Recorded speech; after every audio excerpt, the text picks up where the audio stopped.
I reverence Bhagwan Shankara, the progeny of the Brahma, the very root of the tree of the piety, the beloved devotee of the King Sri Rama, the full moon that brings joy to the ocean of the wisdom, the sun that opens the lotuses of the dispassions, the wind that disperses the cloud of the ignorance, who dispels the thick darkness of the sin and eradicates the threefold agony, and who wipes off obloquy.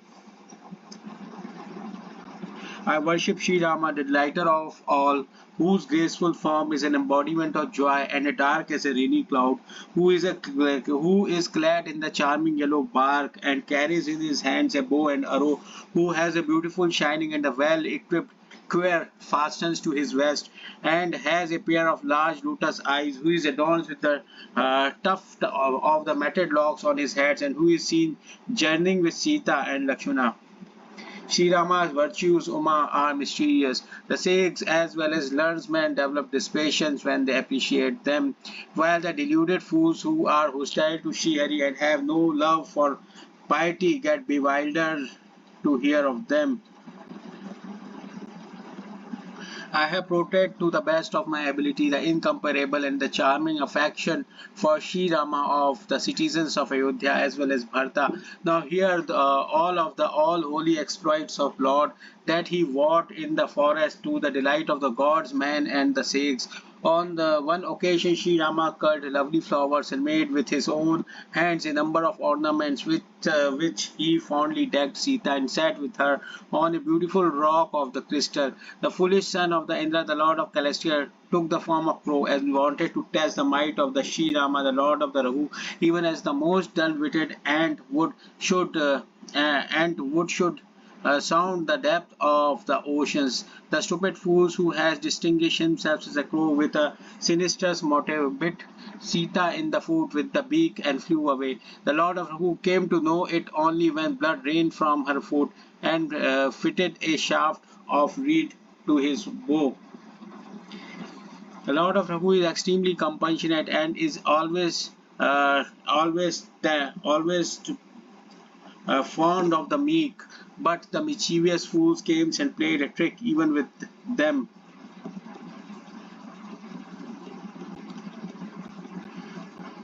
What with a spears, the shaft, presided over by Brahma, spat forth, and the crow in terror took to flight. Indra's now assumed his own form and approached his father. But the latter refused to give him shelter, knowing him to be an enemy of Sri Rama. Having lost hopes of protection, he felt as alarmed as at heart as the sage Durvasa was afraid of the Lord disgust, weary and stricken Sri Rama. Stricken with fear and grief, he traversed the abode of the Brahma, the realm of the Lord Shiva, and all other regions, but no one even asked him to sit down.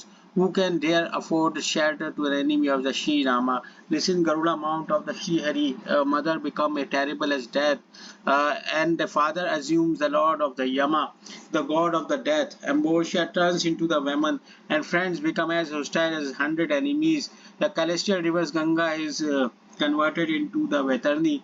Nay, the whole world become hotter than fire to him who is inimiable to Sri Rama. The sage Narada saw Jayanta, Indra's son, in distress and was moved with piety. For saints are always tender of heart. The sage sends him immediately to Sri Rama, and he cried out, "Save me, O friend of the suppliant." Bewildered and terrified, he went and clasped his feet and said, "Mercy, mercy, O gracious Lord of the Raghu, I could not perceive your incomparable might and matchless glory. Dull-witted as I am, I have reaped the fruit borne by my own action and have now sought refuge in you. Protect me, my Lord." When the all-merciful Lord heard his most piteous appeal, he let him go with the loss of one eye, O Parvati. Out of the folly, Jayanta had committed offense against the Lords and therefore deserved death. Out of folly, Jayanta had committed offense against the Lord and therefore deserves death. The latter took compassion on him and let him go. Who is there so merciful as the hero of Raghu line? Staying at Chitrakuta, the Lord Arum performed exploits of the many kinds which are sweet to hear ear as nectar. Sri Rama then thought to himself, people will throng here now that everyone has come to know me. Taking leave of all the hermits, therefore, the two brothers, the Sri Rama and Lakshmana, left the place with Sita. When the Lord repaired to Atri's hermitage, the great sage was rejoiced at the news. Thrilling all over with joy, Atri sprang up and ran to meet him. And seeing him come, Sri Rama too advanced hurriedly towards him. Here, as the two brothers protested themselves, the sage lifted them and clasping them to his bosom, bathed them with tears of love. His eyes were gladdened by the sight of the Sri Rama's beauty, and then he reverently escorted them to his hermitage. Paying his homage to the Lord, he spoke kind words to him and offered him root and fruit which he relished much.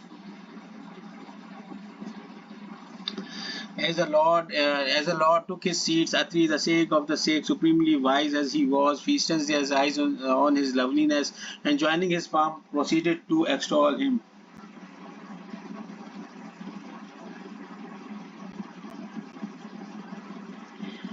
I reverence you who are so fond of your devotee, compassionate and gentle of dispositions. I adore your lotus feet which vouchsafe to your selfless lovers a quarter in your own abode.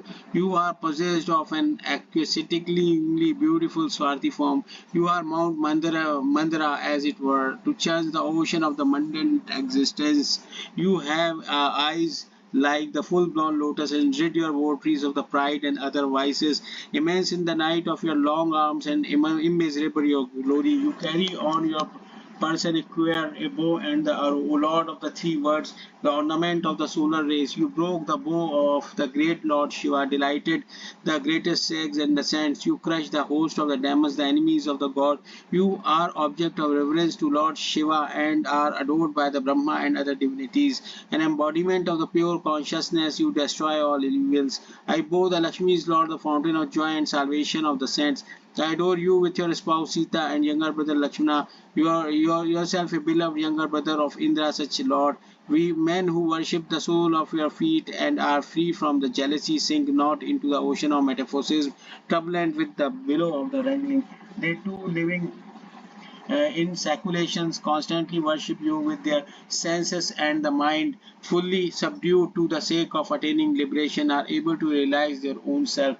I adore him, the mysterious Lord, who is one without a second, desireless, all powerful and omnipresent, the teacher of the word, eternal, transgettings of the three gunas, yatva, rajasa, and tamsa, and absolute self-existence. I adore him who is fond of devotion, who is most difficult of access to sensuality minded strivers, but who is wish yielding tree to his own devotee, nay, who is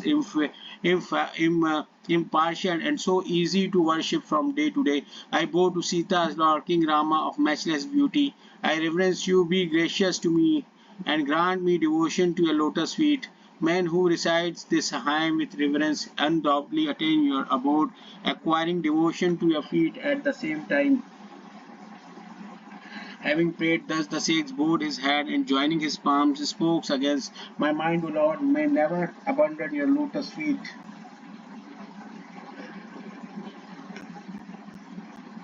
Then Sita, who was so good-natured and modest, met Ansuya, Atri's wife, and clasped her feet. The sage's wife felt extremely pleased at heart.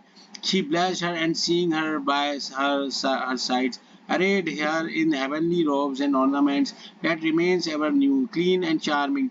In affectionate and mild tone, the holy lady then proceeded to discourse on some wifely virtues, making her on an occasion for such discourse. Listen, O princes, a mother, father, and brother are all kinds, but they bestow only limited joy. A husband, however, bestows unlimited joy in the form of the blessedness. O Vidya's daughter, vile is the woman who refused to serve him. Fortitude, piety, a friend and a wife. The piety, a friend and a wife. Fortitude, piety, a friend and a wife. These four: fortitude, piety, fortitude, piety, and a friend and a wife. Fortitude, piety, and friend and a wife. Fortitude means courage in pain and adversity. Courage in pain and adversity is called the fortitude. Courage in pain and adversity is called the fortitude. Courage in courage in fortitudes, piety and friend and wife. These four are put to the test only in the time of the adversity. A woman who treats her husband with disrespect, even though he is old, sick, dull-headed, indigent, blind, deaf, wrathful, or most wretched, shall suffer various torments in hell, the abode of the Yama. Devotion to body, speech, and mind to her Lord's feet is the only duty. Sacred woes in the penis of the woman. There are four types of faithful wife in this world. So declare the Vedas, the Purana, and all the saints. A woman of the best type is convinced in her heart that she cannot even dream in this world of a man other than her Lord. The middling regarding another husband as her own brother, father, or son according to his age. She who is restrained by the consideration of virtue or by the thought of her race is declared by the Vedas as a low woman, and and know her to be the lowest woman as well, who is restrained only by the fear and want on opportunity. The woman who deceives her husband and loves a paramour is a cast for the 100 cycles in the worst form of hell known by the name of Varda. Who is so depraved as the woman who, for the sake of moment pleasures, reckon not the torment that shall endure for 1,000 million years. The woman who sincerely take a vow of fidelity to her husband easily attain the highest estate, while she who is destroyed to her lord is widowed as soon as she attains her youth wherever she may be reborn. A woman is impure by the very birth, but she attains a happy state thereafter, having hereafter by nature serving her Lord.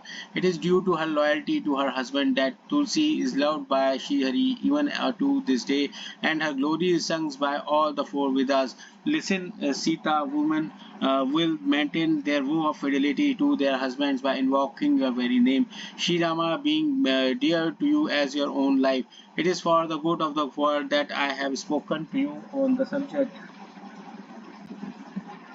Lanka's daughter Sita was overjoyed to hear this discourse and reverently bowed her head at the feet of Ansuya. The All-Merciful then said to the Sikhs, with your permission, I would go to some other forest. Continue to shower your grace on me, and knowing me to be your servants, never cease loving me.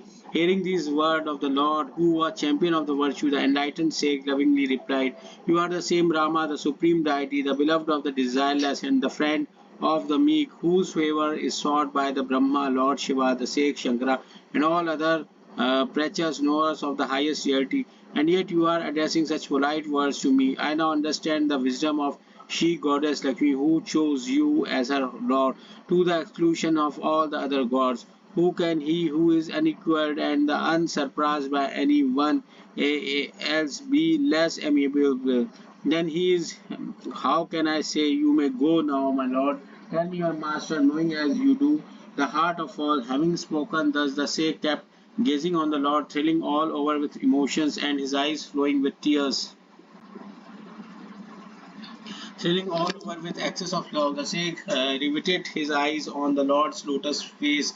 He thought to himself, what prayers did I mutter and what austerity did I perform that I was enabled to behold with my own eyes the Lord who is beyond all knowledge and transcends the three gunas as well as senses and the minds. It is through japa, muttering of prayers, yoga, concentration on mind, and host of religious observance the man acquire devotion which is incomparable as a mean of the God realization. So does Tulasidas sings the all holy exploits of Sri Rama day and night. So that Tulasidas sings the all the holy exploit of Sri Rama day and night. So does Tulasidas sings the all holy exploits of Sri Rama's day and night. So that Tulasidas sings the all the holy exploit of the Sri Rama day and night. So that Tulasidas sing the all holy exploit of Sri Rama day and night.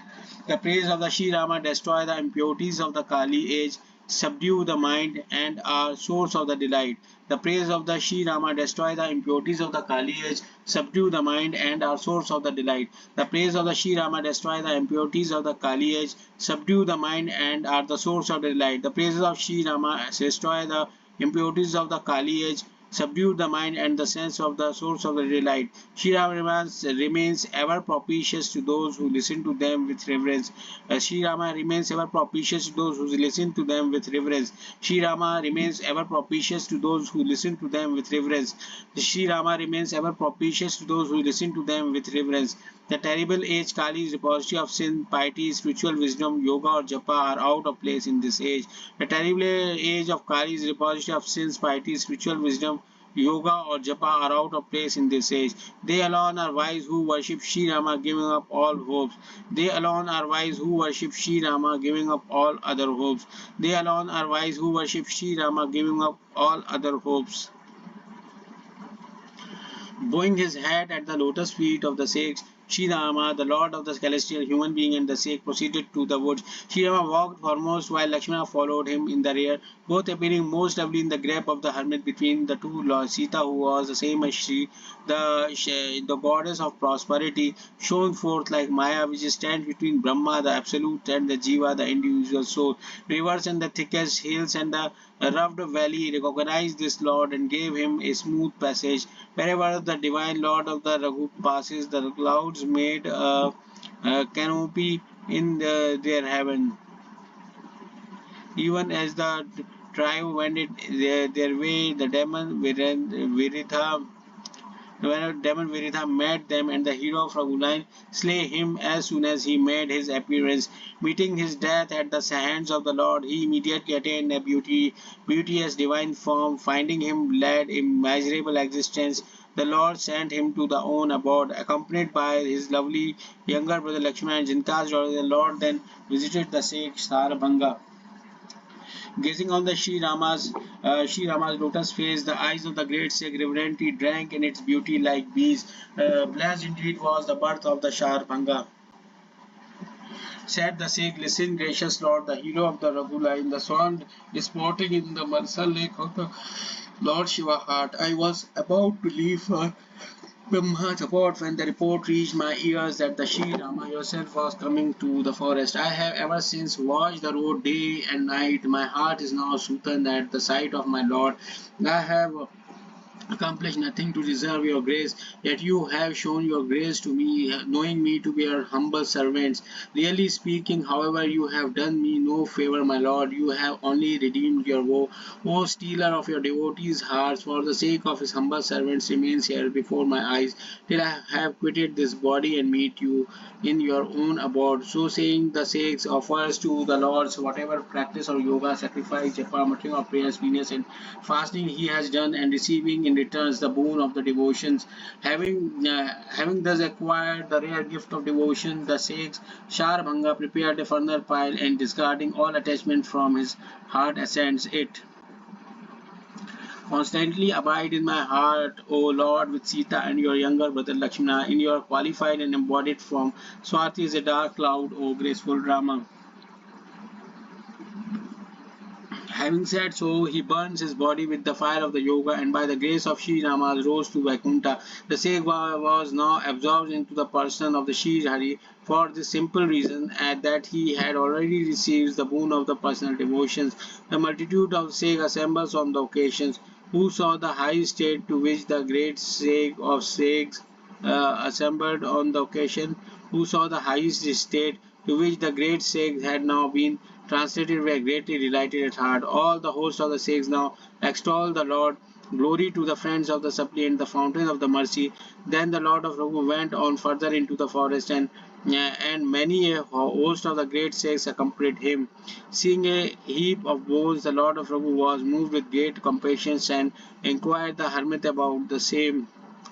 Through knowing everything, how is it that you ask us, our master? We know that you are all-seeing. Ramayana. Having said so, the burned his body with the fire of yoga, and by the grace of Sri Rama rose to Vaikuntha. The sage was not absorbed into the person of Sri Hari for his simple reason that he had already received the boon of the personal devotion. The multitude of the sages assembles on the occasion, who saw the high state to which the great sages had now been translated, were greatly delighted at heart. All the host of the Sikh now extol the Lord. Glory to the friend of the suppliant, the fountain of the mercy. Then the Lord of the Raghu went on further into the forest, and many a host of the great Sikhs accompanied him. Seeing the heap of the bones, the Lord of the Raghu was moved with great compassion and inquired the hermit about the same. Through knowing everything, how is it, you ask, your master, with that you are all seeing and can read the innermost feeling of all? Host of demons have devoured all the Sikhs. The eyes of the ShriRama, the hero of the Raghu, filled with tears when he heard this. While uplifted arms he took a vow to rid the earth of the demons. Then he gladdens all the hermits by visiting their hermitage one by one. The sage Agastya had a learned discipline, Sutiksna by name, who was a greater lover of the Lord. He was devoted to Sri Rama's feet in thoughts, words, and deed, and had no faith in any other deity, even in dream. As soon as the news of the Lord approach reached his ears, by rushed out hurriedly, indulging in his own fancy, will the Lord of Raghu, the befriender of the meek, O good heaven, ever show his grace to a wrath like me? Will will Lord will befriender be Will Lord Sri Rama and his younger brother receive me as his own servants? I have no unswearing faith in my heart, nor in my mind illuminated by the light of the devotion, discretion, or wisdom. I have no association with saints and practice neither yoga, concentration of mind, nor japa muttering of prayers, nor the rituals. Nor do I claim any steadfast devotion to the Lord of the lotus feet. I bank on one of characteristic characteristic to all merciful Lord. He holds the devotee dear who depends exclusively on him. This inspired me with the hopes that my eyes will be rewarded today by the sight on the Lord's lotus face that delivers one from the bondage of the worldly existence. The wise was drowned in the flood of the love. His conditions, O Parvati, cannot be described in words. He had no idea of the four quarters, much less of much less of the much less of the they inspire me and hope that my eyes will be rewarded today by the sight. Lotus feet that deliver one form of the wise was drawn in the flood of love. This condition of Parvati cannot be described. He had no idea of the four qualities, less of the Agastya had learned discipline Sukanya by the name, who was a great lover of the Lord. He was devoted to the Sri Rama's feet in thoughts, words, and deed, and had no faith in any other deity even in dream. As soon as the news of the Lord approached reached his ears, he rushed out hurriedly, indulging in his own fancy. Will the Lord, who the befriender of the meek, O good heavens, even shows his grace to the wretch like me? Will Lord of the Sri Rama and his younger brother receive me as his own servants? I have no unswearing faith in my heart nor in my mind, illuminated by the light of the devotion, discretion, and wisdom.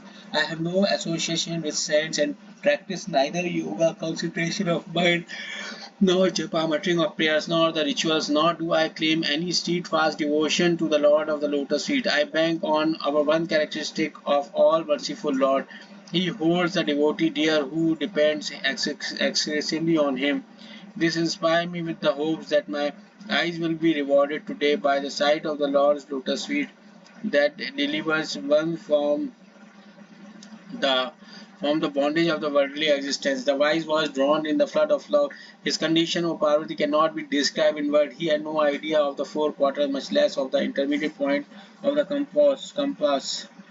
compass, nor could he make out of the track. He did not know who he was on whither bound. He would now turn back and then resumes his journey in the same direction, and now he would dance and sing song of the praises.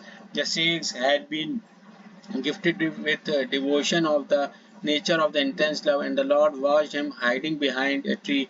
When the hero of Raghuline, who despised the fear of transmigration, saw the Sheikh's excessive love, he revealed himself in his heart. The Sheikh sat motionless in the middle of the path, his body bristled like a jackfruit with its hair standing on end. The Lord of Raghus thereupon drew near and was delighted at heart to see the state of his devotee. ShriRama tried many ways to rouse the Sheikhs, but he would not wake, lost as he was in the ecstasy of his vision. ShriRama then withdrew his kingly views and manifested his four-armed form in the Sheikhs' hearts. The Sheikh therefore started up the great agony, growing as restless as a noble serpent that has lost the gem of his head, but seeing before him the blissful Rama in his swarthy form with Sita and his younger brother, the great and the blessed Shek was overwhelmed with affection and dropped like a log in his feet. Taking him in his long arms, the Lord lifted him and with utmost affection pressed him to his bosom, while embracing the Sheikh of the gracious Lord shone forth like a tamla tree meeting a tree of the gold. The Sheikh gazed on the Sri Rama's face, standing motionless like a figure drawn in a picture. Summoning courage in his heart and clasping his feet again and again, the Sheikh then conducted the Lord to his hermitage and homage in adore and homage in many ways.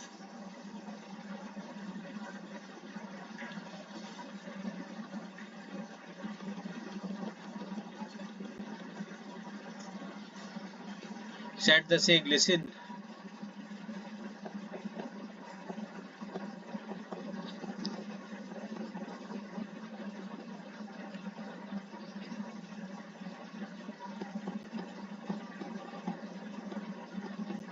Shri Ramayana, Shri Ramayana, Shri Ramayana.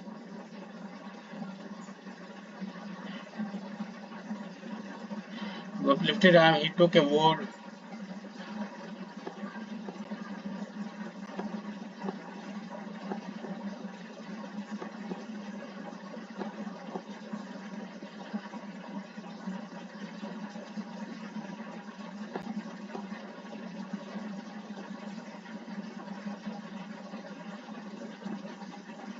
Shri Ramayana, Shri Ramayana, Shri Ram.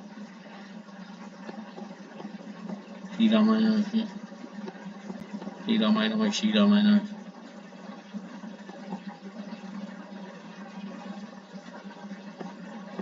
Shri Ramayana, Shri Ramayana, Shri Ramayana. Shri Ramayana, Shri Ramayana, Shri Ram.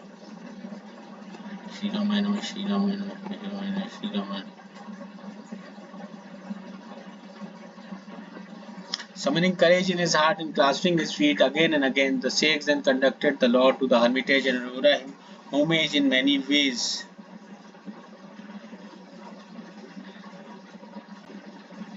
Said the Sheikh, listen, O Lord of my prayers, how am I to hymn your praises? For immeasurable is your glory, and scant is my wit, which is in insignificance as a flash of the firefly before the sun. I constantly glorify Sri Rama, chief of Prabhu, with a body dark as a stringus of the blue lotuses, wearing a crown of the matted lock on his head, and clad in the hermit's robes, and carrying a bow and the arrow in his hands, with a quiver fastened to his waist, the fire which consumes the thick forest of delusions, the sun that brings delight to the lotus-like sands, the lion who kills the herd of elephants in the form of the demons, the hawk that kills the birds of metamorphosis. May he ever protect me. I extol Sri Rama, whose eyes resembles the red lotuses, who is an elegant dress, who is a full moon to Sita's chakora-like eyes, who is a Kaijin disporting.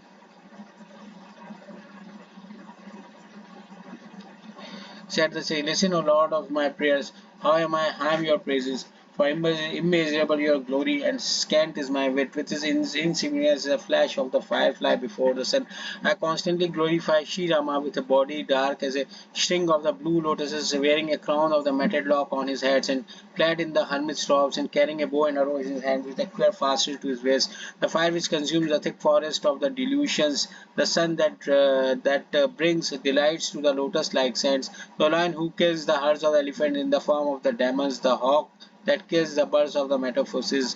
May he overprotect us. I extol Shirama, whose eyes resembles the red lotus, whose elegant dress, who is full moon to Sita Chakora-like eyes, who is the Kaijin disporting in the Mansa lake of the Lord Shiva's heart, and who has a broad chest and long arms, a Garuda to devour the serpents of the doubt, the quarrel of the despair induced by the hated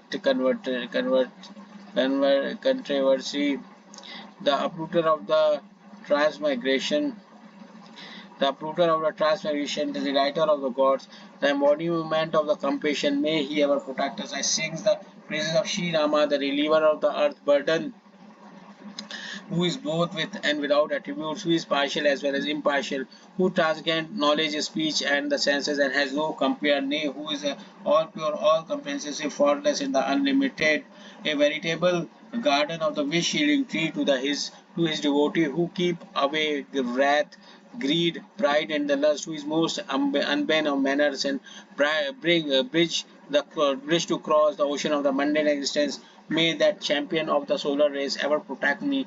Matchless is the power of the arm, the home of the strength, the armor for the protection of the rightness, endowed with the host of the delightful virtue. May that Rama, whose very name wipe out the greatest sin of the Kali age, be ever propitious to us, even though he is passionless, all-pervading, imperishable, and even dwelling in the heart of all. Let him abide in my thought as the slayer of the Khara, roaming about in the wood with his younger brother Lakshmana and Sita. Let alone, my lord, those who know you to be both with her and without attributes and the witness of all heart. As for myself, may Sri Rama, the lotus-eyed Lord of Kaustubha, take up his abode in my heart.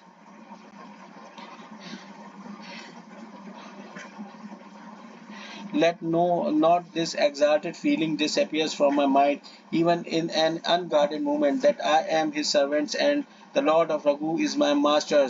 As for myself, may Shri Rama, the lotus-eyed Lord of the Kaustubha, take up his abode in my heart. Let not this exalted feeling disappears from my mind, even as an unguarded moment, that I am his servant and the Lord of Raghu my master. Let not this exalted feeling disappear from my mind, that which is in unguarded moment, that I am his servant and the Lord of Raghu my master. Sri Rama was delighted to at heart to hear the Sheikh's words, and his delights he pressed the great Sheikhs to his bosom again. Know me to be supremely pleased, O Sheikhs. I am prepared to grant you any boon you may choose to ask. The Sheikh replied, I have never asked any boon, and no, no, not that the real and what is unreal, that is chosen and what is rejected.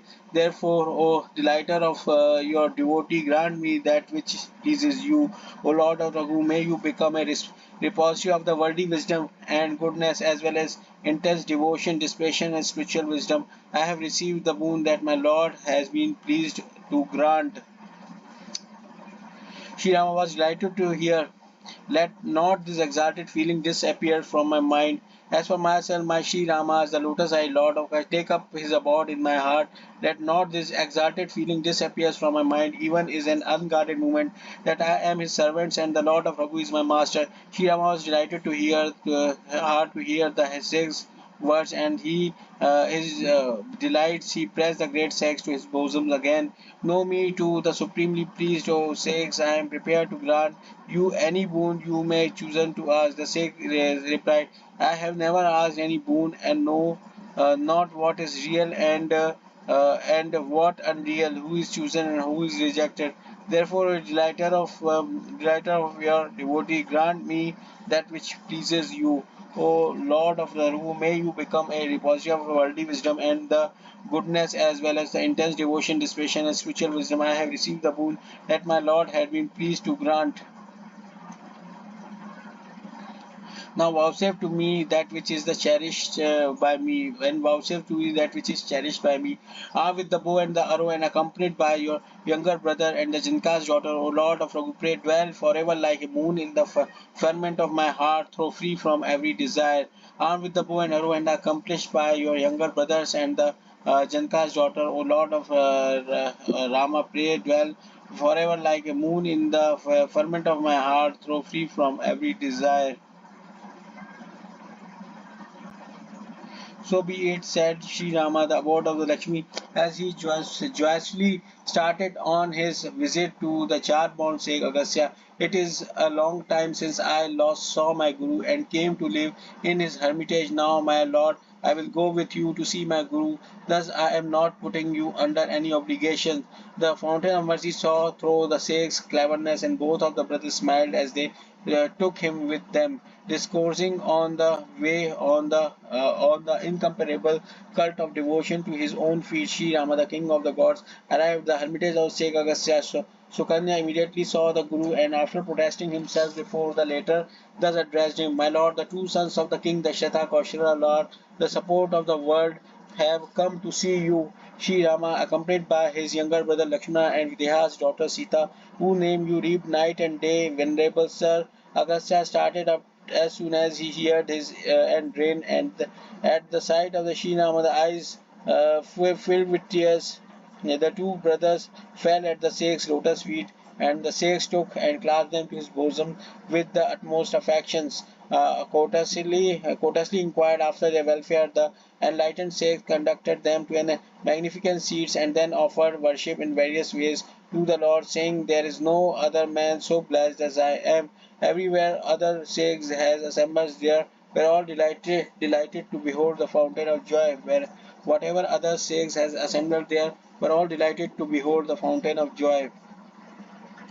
As he sat in the midst of the assembly of the Sheikhs with his rays turned towards all, their eyes fixed on his moon-like face, they seemed like a baby of the chakora birds gazing on the autumnal moon.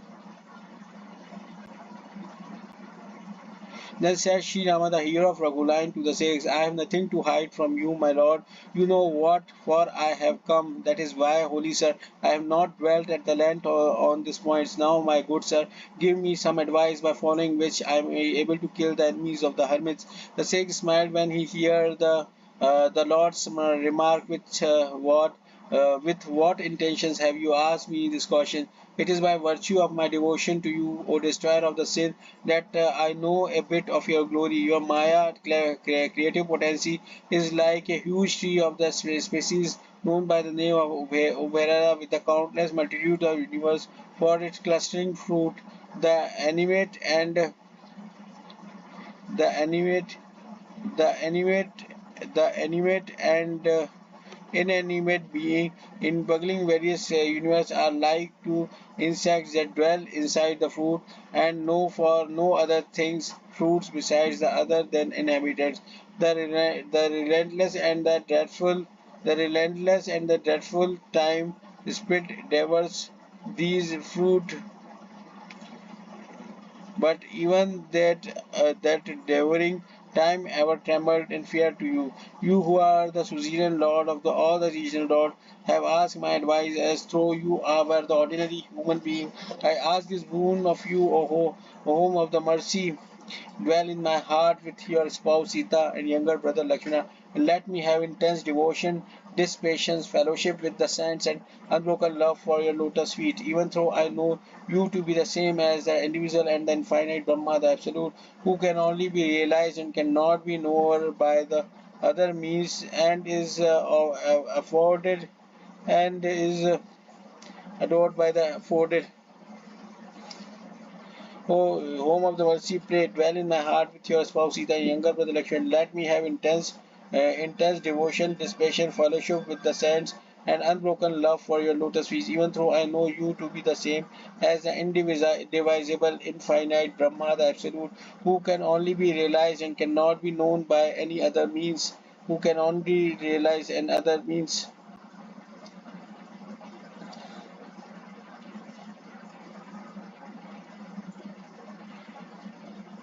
is adored by the saints, and even though I depict you as such, I feel enormous of your qualified form, and again you have always, and again you have, and again.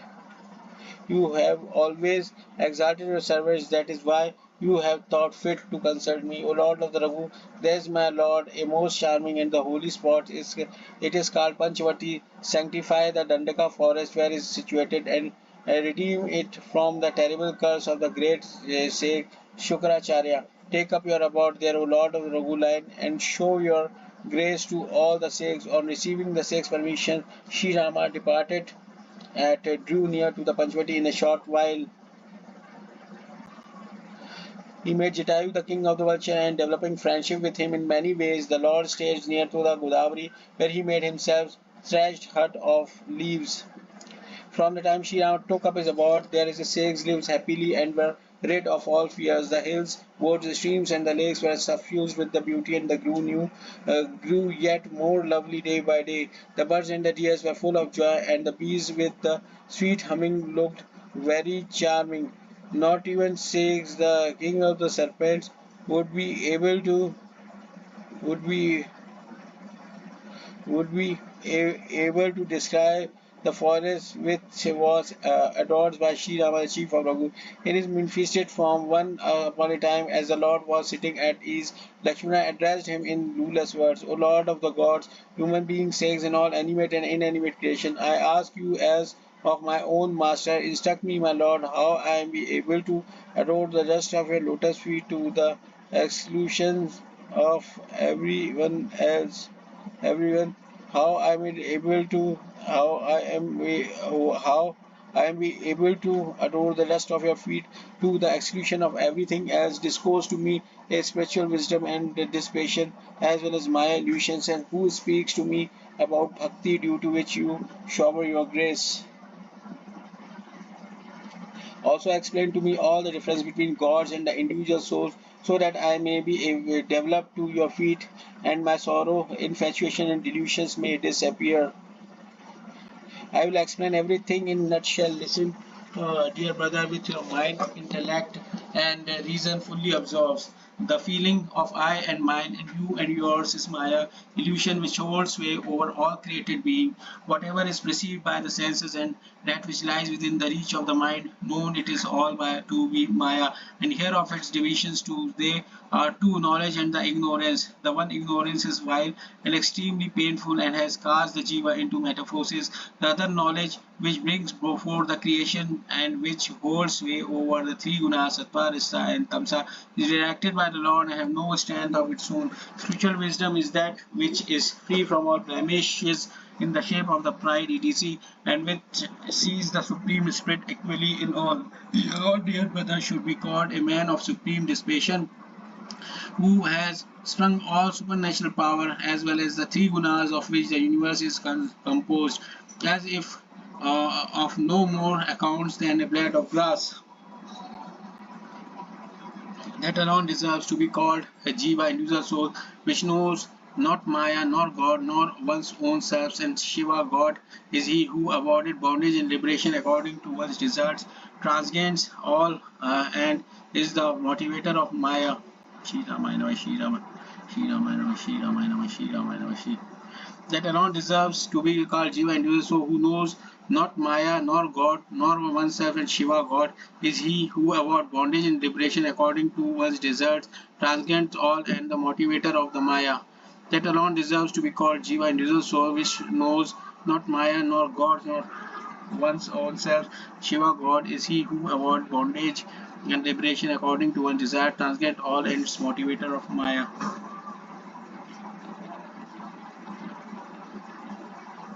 Dissipation result from the practice of virtue, and spiritual wisdom come of the practice of the yoga, concentration of mind, and wisdom is the bestower of liberation. So declare the Vedas, and that which made my quick heart quickly, dear brother, is devotion, which is the delight of my devotee. It stands by itself and requires wherever Jana, knowledge of the God in his absolute formless aspects, and Vijayana, knowledge of the qualified aspect of God, both with and without form, depended on it. Devotion, dear brother, is incomparable and the very root of the bliss. It can be acquired only by the favor of the saint. I now proceed to tell you at some length the means of the acquiring devotion and easy path by which men find me. In the first place, a man should cultivate excessive devotion to the feet of the Brahmas, and secondly, he should remain engaged on his own duty according to the line laid down by the Vedas. This includes induced an aversion to the pleasure of the sense and dissipation of its terms regard, engagers of the love form a cult, the cult of devotion. This will bring steadfastness in the nine term of devotion such as Shravana, hearing the Lord praises, and the mind will develop an excessive fondness for my sports. Again, one should be extremely devoted to Lord's feet of the saints and should be persistent in the practice of adoration through mind, speech, and the action. He should he should recognize me as his preceptor, father, mother, kinsman, lord, deity, and all, and should be steadfast in my service. A thrill runs through his body, and he sings my praises. His voice gets choked, and his eyes float with tears. He is free from lust and otherwise prize in the hypocrisy. I am ever at the back and the call of such a devotee. May I ever repose in the lotus heart of those who depends on man in thoughts, words, and deed, and who worship me in a selfless way. Lakshmana was greatly delighted to hear the above discourse of the discipline of the bhakti and bowed his head at the feet of the Lord. In this way, some days were spent in discoursing of dissipation, spiritual wisdom, goodness, and morality. Now Ravana, the notorious demon king of the Lakshmana, had a sister Shurpanakha, a woman having nails as big as wind-warming fan by name, who was foul-hearted and cruel as a serpent. She once went to Panchavati and was smitten with pains of love at the sight of the two princes, at the very sight of the handsome man, be he her own brother, father, or son, or the Garuda. A woman get excited and cannot restrain her passion, even as the sunstone emits fire when it is brought in front of the sun. Having assumed a charming form, she approached the Lord and with many smiles addressed the following words to him: There is no man like you and no woman like me. It is the great deliberation that God has made these pairs. I have ransacked the three spheres but have found no suitable match to me in the whole universe. It is for this reason that I have till now remained a virgin. My mind has been set at rest and a bit only after seeing you. The Lord cast a glance at the Sita and said only this much: my younger brother is bachelor. She went to the Lakshmana, who, knowing that she was their enemy's sister, looked at his lord and spoke in gentle tones: Listen, fair lady, I am his servant and dependent. Thus you will have no comforts with me. My lord is all powerful and the sovereign king of the Kaushilpura Ayodhya. Whatever he does with the worthy of him, a servant who aspires for the happiness, a beggar who expects honor, a person addicted to some vice who hopes for riches, a profligate who seeks a blessedness state after death, and avaricious man who covets fame, and a proud man who expects for the four prizes of life. All these men expect to get milk by the milking the heavens. After she turns and came to the ShriRama, but the Lord sent her back to the Lakshmana, said Lakshmana, he alone will wed you. Who who deliberately cast all shame to the winds. Thereupon she went freighting and foaming to the Shriram and revealed her frightful demonic forms. The Lord of the Raghu saw the Sita, was terrified and made a sign of his younger brother Lakshmana. With great agility, Lakshmana struck off her nose and ears, thereby channeling Ravana's throw her into the contest as it were. Without nose and ears, she was a hideous aspect and looked like a mountain flowing with torments and of the red orchards. She went sobbing to Khara and the Dushna, Fie upon your motherhood, manhood, and the stand brother. Cautioned by them, she told them everything in detail. Hearing her reports, the demon chiefs gathered an army, swarming, and multitudes of the demons of the diverse shapes rushed forth like hosts of the winged mountain of the colarium of the vehicles of the various kinds. They were infinite in number. They were armed with terrible weapons of the various kinds. They placed at their heads so Subnaka shone on her ears and nose and thus presenting an inauspicious sights. Numberless ill omens of the fearful nature occurs to them, but the host heeded them not. Doomed as they all were to the death, they rode and the bullied and the sprang in the airs, and the champions were filled with excessive joy to see the army. The sad one captured the two brothers alive, and having captured them, killed them and carry off the woman. The vault of the heaven was overhung with the dust raised by them. Seeing this, Sri Rama called his younger brother Lakshmana and said, "Take Janka's daughter to some mountain cave. A terrible arrow of the demons has come. Therefore remain on your guard." Obedient to his lord's commands, he withdrew for the safe retreat with Sita, bow and arrow in hands. When Sri Rama saw that the hostile force had advanced, he smiled and he strung his formidable bow. Sri Ramayana. When Sri Rama saw that the hostile force had advanced, he smiled and strung his formidable bow. As he coiled his matted locks into a tuft on his head, after stringing his formidable bow, it seemed as if a pair of the snakes were engaged in the conflict, with countless streaks of lightning on a mountain of the emerald. Having grinded up his squares at his waist, and clasping the bow with his long arms, and putting his arrow in order, he looked at the enemy even as a lion, the king of the beasts, would glare at the heart of the large elephants. Valiant champions came rushing with all speed, shouting, "Seize him, seize him!" even as a demon closed round upon the rising sun, finding it all alone. Even as they beheld the Lord in invading warriors could not discharge their arrow. The whole demon's host became powerless. Khara and Dusha summoned their minister and said, "This prince is whoever he may be in the ornaments of the human race, of all the Nagas, demon gods, human beings, and the Sikhs that existing in this world. We have seen vanquishing or slain many, but during our whole life, listen to us, our beaten souls, we have never beheld such beauty. Even though he has disfigured our sister, he does not deserve death. Peerless as he is among men, surrender to us at once the woman you have put in hiding somewhere, and returns home with your life, both you and your brother. Deliver this message of mine to him and returns immediately with his reply." The herald went to the Sri Rama and delivered the message to him. In reply to which Sri Rama smilingly said, "We are Kshatriya by birth and give to the hunting to the woods, and given to the hunting to a wretch like you are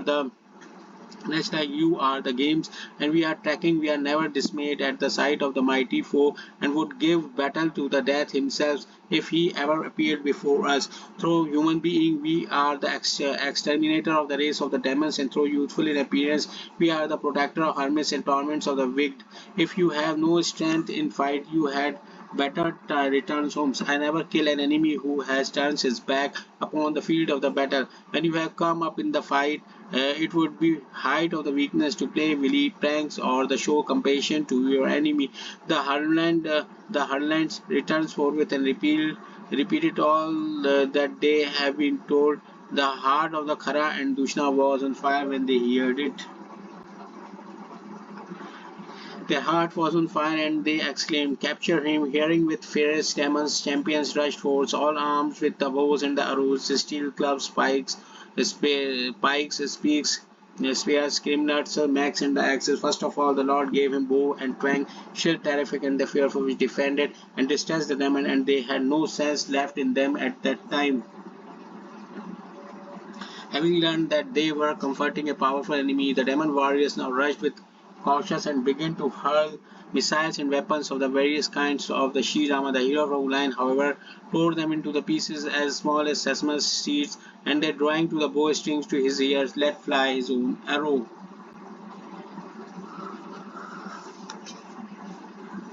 Then the terrible arrow spat forth, hissing like so many serpents. Sri Rama got infrared in battles, and arrows exceedingly sharp flew from his bow. The demon's warrior turned and fled when they found the arrow so very keen. The three brothers, Khara, Dusha, and Trishana, flew into the ray. "Whoever flee from the battlefield will be killed by us with our own hands." At this, the warrior turned back, fully resolved to die, and made a frontal attack with weapons of every description. Perceiving that the enemy was exceedingly furious, the Lord fitted arrow to his bows and discharged many a shaft on the inertia type with the results. The frightful field began to be moved down. Trunks, heads, arms, heads, and the feet began to drop to the ground. There, here, and everywhere. Pierced with the shafts, they yield, and the trunks fell like mountain. The bodies of the warrior were torn into 100 pieces, and resorting to deceive method, they stood up again. A number of arms and the heads flew through the airs, and headless tongues rained to and fro. Birds like kites and the birds like kites, birds like kites and crows and cicadas wrangled in a cruel and awful way.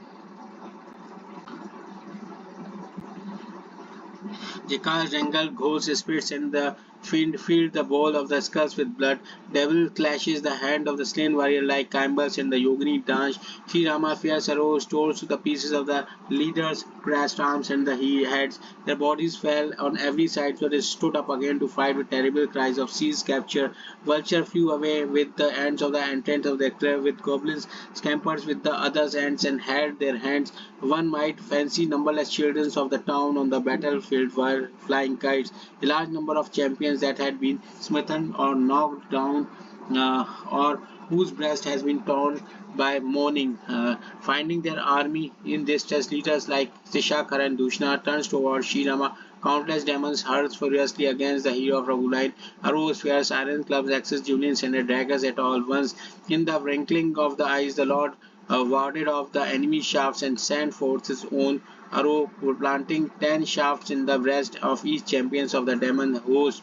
The leaders fell to the ground but rose again and joined in the fray, yet they would not die and played very many tricks. The god trembled with fears when they saw that the demons numbers 14,000, while the Lord of Ilda was all alone.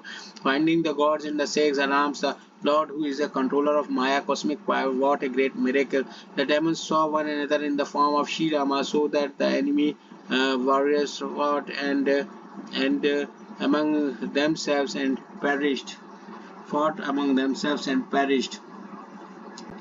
They quitted their body crying Rama Rama and thereby attained the states of the eternal bliss. Falling back upon the device of the ocean of the mercy kills the enemy in an instant. The god in their executions rained down flowers and cattle drums sounded in the heavens, and hymning their praises one after another they all left shining in their cars of the various patterns. When the Lord who had vanquished the foe in a battle, the gods, human beings, and the sages were all rid of fear.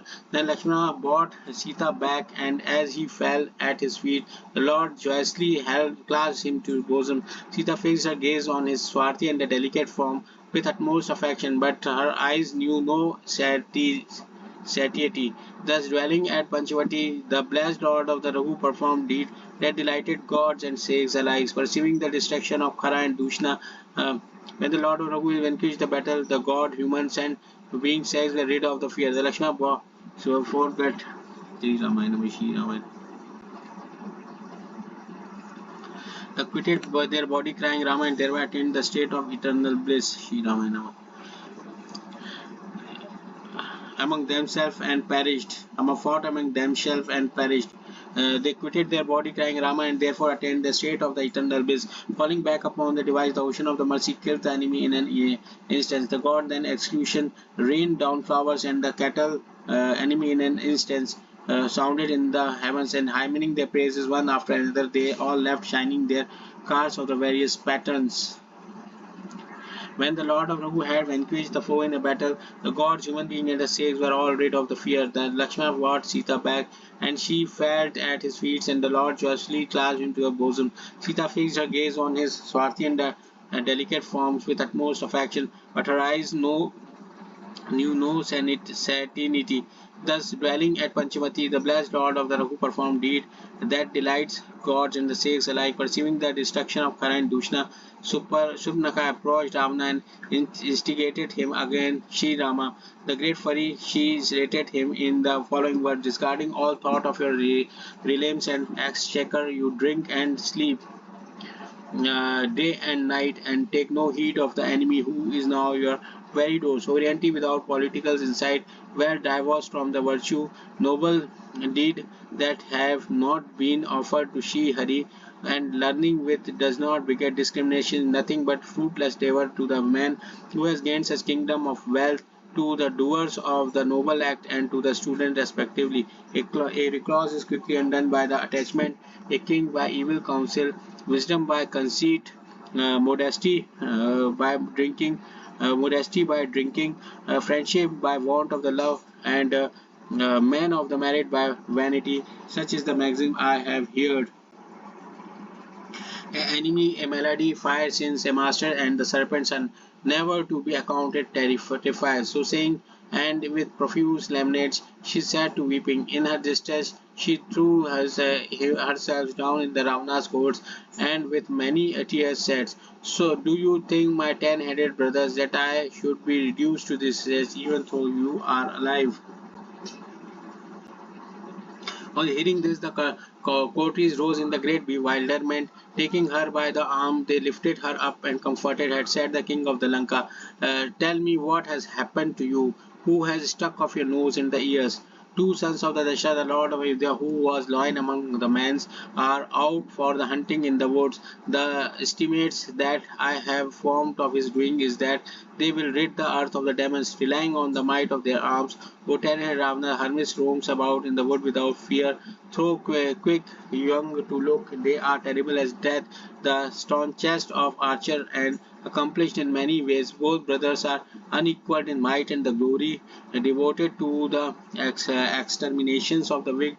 They are source of delight to the gods and the saints. The elder of the two, who is an award of the beauty, is known by the name of the Rama. He has with him a younger Bali. The Creator made the woman the very embodiment of loveliness. A hundred of millions ratis, consort of the god of love, are sacrificed before her. It was his younger brother Lakshmana who chopped off my ears and nose and made a mock of me when he heard that I was your sister.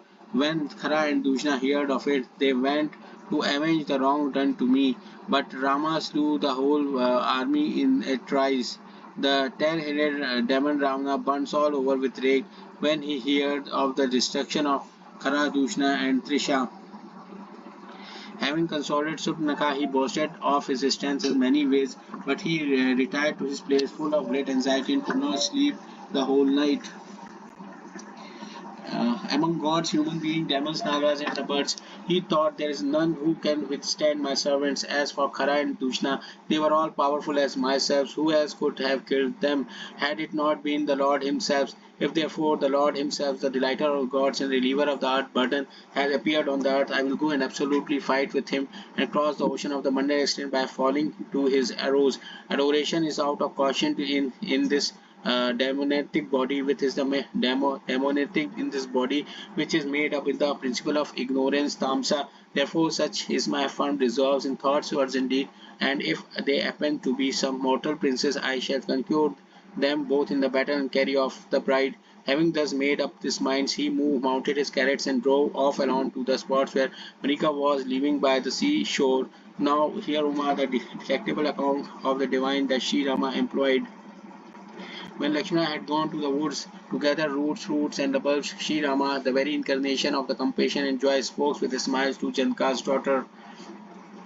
Listen, my darling, who have been staunch in my holy vow of fidelity to me and are so virtuous in conduct. I am going to act a lovely human part. Abide in fire until I have completed the destruction of the demons. No sooner had Sri Rama told her everything in details than she impressed the image of the Lord's feet on her heart and entered into the fire, leaving with him only of the shadow of hers, though precisely of the same appearance and the same amiable and the gentle disposition.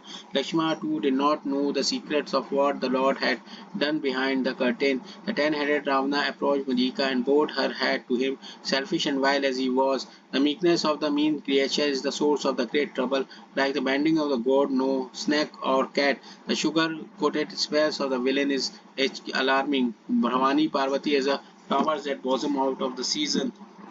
After doing him homage, Marika respectively inquired to him his errand. Wherefore, my son, are you so much disturbed in mind that you have come all the way you alone? The rash Ravana proudly repeated the whole story to him and added, "Assumes the false appearance of the village deer so that I may be able to abduct the princess." Marika, however, remonstrated. Listen, Ravana, through disgust as a man, he is a lord of the whole animate and the inanimate creation. There can be no quarrel with him, dear sons. We die when he would have us die, and live only while his sufferance. Those who very princes has gone to guard the sacrifice of the sake Vishwamitra, when Sri Rama, the Lord of who smote me with a pointless arrow that threw me at a distance of 800 miles in an instant. It will not be good to antagonize him. I find myself reduced to the position of an insect caught in the nest of the Bhranga, a wasp like a winged creature, inasmuch as I behold the two brothers wherever I look, where even if they are human beings, dear sons, they are remarkable heroes, not less in opposition to them will not avail. But can he possibly a man who recklessly killed Tatka and Shubahu, broke Shiva's bones and slew Kara, Dushna and Trisha? Therefore consider the welfare of your race, and you had better return home. When he heard this, the flared of the showers many abuses to America. You fool, you presume to teach me as if you were my preceptor. Tell me which warrior in this world is match for me. Then Marika thought to himself, it does not do one good to make enemies of the following nines. One is skilled in the use of the weapon, he who knew one's secrets, a powerful master, a dons, a wealthy man, a physician, a pangrist, and a poet, an expert cook. Either way he saw he must try. Hence he sought refuge in the Lord Argu. If I argue further, the rash would kill me. Why then should I not be killed by Sri Rama's arrows? Pondering thus in his mind, he accompanied Ravana. Unremitting in his devotion to Sri Rama's feet, he felt extremely delighted at the thought that he would be able to behold his greatest friend Sri Rama, even though he would not reveal his joy to the Ravana. My eyes will be rewarded when I behold my most beloved Lord to my great exclusions, as I shall fix my thought on the feet of the All Merciful, accompanied by Sita's and his younger brother. To think that Sri Rama, the ocean of bliss, whose very breath confers final beatitude, and who thought subject to move, none gives himself up entirely to the will of his devotees, will fit an arrow with his own hands to his bows and slay me as he runs after me afoot, carrying his bow and the arrow. I shall again and again turn in order to get a sight of my Lord. No one else is so blessed I am. When the ten-headed Ravana drew near to the forest in which Sri Rama had taken up his abode, Marika assumes the false appearance of the deer, so very wonderful as to defy description, with the body of gold, aesthetically inlaid with jewels. When Sita saw the exquisitely beautiful creature, most lovely in every limb, she said, "Listen, my gracious lord, Sri Rama, hero from nine, this deer has most charming skin. Pray kill the animals, my lord, and get me the hide, true as you are of your word."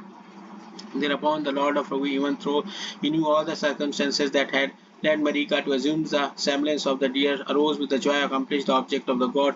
Casting a look at deer, he grinded up with the loins with a piece of the glass, and taking the bow in his hand, fitted a shining arrow to the same. The Lord cautions Lakshmana, a host of demons, brother, roam about in the woods. Take care of the Sita with due regards to your strength and circumstances, and making us to your intellect and the discretions. The deer took to flight, and the sight of the Lord and the Sri Rama ran after, pulling his bow and arrow. How strange how strange that he whom the Vedas describe in negative terms, such as not that, whom Shiva is unable to catch holds of even in meditation, ran in pursuit of the false deer now close at hand. The very next moment it ran away to some distance. At one time it came into view, and another it went out of the sight, thus alternately revealing and concealing itself and practicing every kind of while it took the Lord far away. Knew now Sri Rama took the steady aim and let fly the fatal shaft. Then the animal fell to the ground with a fearful cry, first calling aloud to Lakshmana, but afterward mentally invoking Sri Rama. While giving up the ghost and mean-feasted its real forms, and lovingly resembled Sri Rama, the cognizant Lord, who could see the love of his heart, comforted him in the state which cannot be easily attained to even by the sages. The god rained down flowers in abundance and sing praises of the Lord of Raghu, in such a friends of the humble that he comforted his own state divinity on the demon.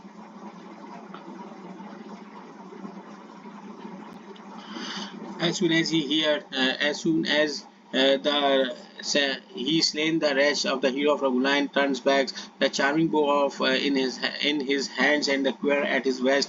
When Sita heard the cry of the distress, she was seized with excessive fear and said to Lakshmana, "Go quickly, your brother is in great peril." Lakshmana answered with smile, "Listen, mother, by the very play of the Sri Rama's eyebrow, the entire creation is annihilated. Could he then Avalan dreamed of being in dangers, but when Sita urged him with words that cut him to the quick, Lakshmana's resolutions, for such was Sri Hari's will, was shaken. He entrusted her to the care of all sovereign gods and the deities presiding over the quarters, and proceeded to the place where Sri Rama, a veritable Rahu to the moon like Ravana, was availing himself of this opportunity. When there was none by the side of the Sita, the ten-headed Ravana drew near to her cottage in the guise of the recluse, his fear of whom the gods and the demons equally trembled, so much so they could neither sleep by day nor eat their food by night. That very Ravana proceeded on his mission to thieving, looking this side and that like a cur. Even so, the moment a man sets his foot on the path of the wise, O Garuda, the birds, his bodily glow, reason, and the strength completely disappears. Having even so, the moment a man sets his foot on the path of the wise, set a foot on the path.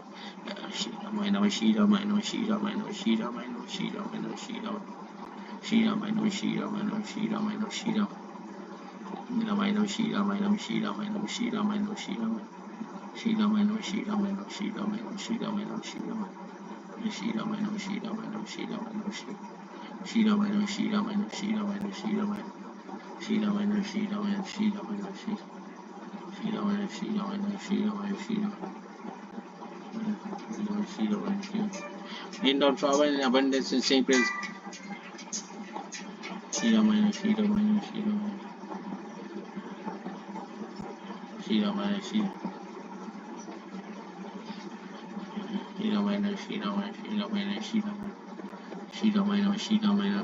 The god Shri Ramayana Shri.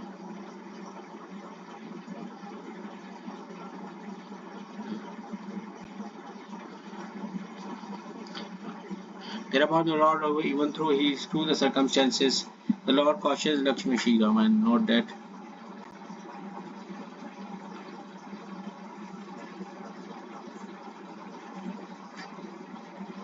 Shri Ramayana, Shri Ramayana, Shri Ramayana, Shri Ramayana, Shri Ramayana, Shri Ramayana.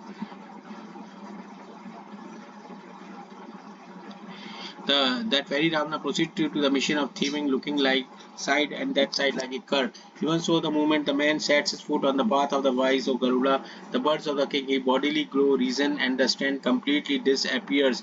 Having invented alluring stories of the various kinds, he not only showed her the course which has dictated by political wisdom, but also used threats to make love for her. Said Sita, "Listen, O holy father, you have spoken like a villain." Then Ravana revealed his real form, and she was terrified when he mentioned his name. Sita plucked all her courage and said, "Stay a while, O wretch, my lord has come. Even as a tiny hair would wade a lioness, so have you wooed your own destructions by setting your heart on me." O king of the Ramans, on hearing these words, the ten-headed Ravana flew into the rakes. Though in his heart he rejoiced to adore her feet. Full of rage, Ravana now seated her in his carriage and drove through the air in great fury. He was so much afraid that he was scarcely able to drive. Ah, Lord of the Raghu, fearless champion of the world, reliever of distress and delighter of the suppliant, the sun that gladdened the lotus-like rays of the Raghu, for what fault of mine you forget showing mercy? Ah, Lakshmana, the fault of none of yours. I have reaped the fruit of I have reaped the fruit. Lakshmana, that fault is not none of the. I have reaped the fruit of the temper. I showed manifold where the lamentation that Videha's daughter utters, though boundless in his mercy, my loving Lord is far away. Who will appraise the Lord of my calamity? And as would eat the sacrificial oblations at the sound of the Sita's loud wailing, all creature being whether animate or inanimate felt distress. Jatayu, the king of the vulture, heard the piteous cries and recognized recognized from her voice that it was the spouse of ShriRam, the glory of Raghuresh, who was being carried away by the wild demon Ravana like a dun cow that had been fallen into the hands of some barbarian. Sita, my daughter, fear not, I will kill the demon. The bird darted off in its fury like a thunderbolt hurled against a mountain. Why do you not stop, O villain? You are proceeding fearlessly as if you have not you yet know me. When he saw the vulture bearing down upon him like a death, a ten-headed monster turns towards him and reflected, "It is Mount Menka, or can it be the Garuda, the king of the birds? The latter, however, known my strength as also his Lord Bhagwan Vishnu." When the birds drew near, he recognized it and said, "It is no other than the aged Jatayu. He has come to drop his body at the sanctuary of my hands." At this the vulture rushed in the excitement of in fury. "Listen, Lavana, to my advice and return home safely, letting Janka's daughter alone. Otherwise, despite your many arms, what will happen in the most terrible flame of the Sri Rama's death? Your whole house will be consumed like a moth." But the coach Sri Rama, however, gave no answer. The vulture Jatayu thereupon rushed wildly on and clutching the demons by his hair, pulled him from the carrot so that he fell on the ground. Having placed Sita in the safe retreat, the vulture turns one more towards Ravana and striking him with the beak, tore his body. For nearly half an hour, Ravana lay unconscious. Much annoyed at this, the demons now angrily drew his most dreadful sword and cut off Jatayu's wings. Invoking Sri Rama's having accomplished marvelous feats, the birds fell to the ground. Ravana took Sita once more into the cars and drove off in haste, greatly alarmed. Sita was borne through the air, lamenting like a frightening doe caught in the trap of the hunter. Perceiving some monkeys perched on the hill, she dropped some claws, uttering Sri Rama's name. In this manner, Ravana took the Sitas away and kept her in the Ashoka garden. The rest tried every kind of cheat and endearment, but failed miserably. At last, he kept her under a Ashoka tree, strongly guarded. Pause 6 for the 9 days recitation, day 3.